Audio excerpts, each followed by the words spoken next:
Bonjour à toutes et à tous, voici l'analyse du SP500 et de l'euro-dollar pour le mardi 28 octobre.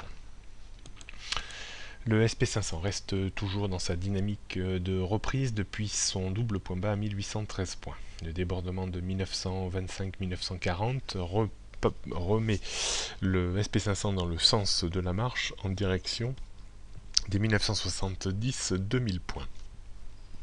On surveillera néanmoins les réactions du VIX, l'indice de la peur, qui reste quand même tendu, toujours autour des 17 points. Une reprise du VIX annoncerait certainement un épisode baissier sur le SP500 avec un retour probable en direction de 1925 points. La rupture de 1925 entraînerait une baisse supplémentaire sur 1885 points et en cas de fort dérapage de nouveau, un retour à proximité de 1813 points ne serait pas étonnant.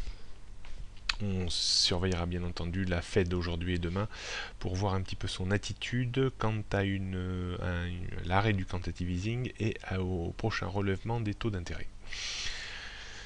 Le régime de hausse reste un petit peu trop important à mon goût. Il y a quand même une forte probabilité qu'à un moment ou à un autre, on revienne chercher au minimum les 1925 points.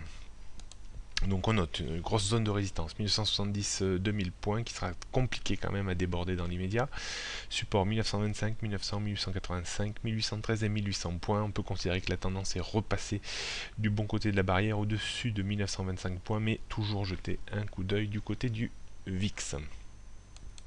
L'euro-dollar, lui, reste toujours dans une phase un petit peu de congestion maintenant horizontale entre 1,26 et 1,28, 1,28,50. Donc on peut encore dériver dans ce range pendant plusieurs jours, voire plusieurs semaines.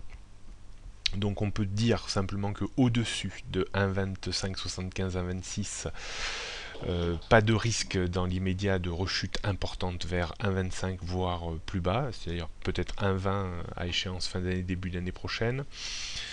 Et au-dessus de 1,27, on peut toujours espérer de nouveau réaccrocher la zone des plus hauts vers 1,28, 1,28,50.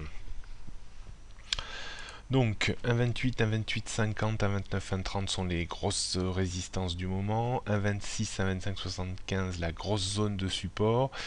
On devrait continuer à évoluer un petit peu entre ces deux bornes avant le support très important à 25. La tendance pour moi reste quand même à moyen terme baissière en dessous des 1,30. Voilà, prochaine analyse demain mercredi. Bonne journée à toutes et à tous.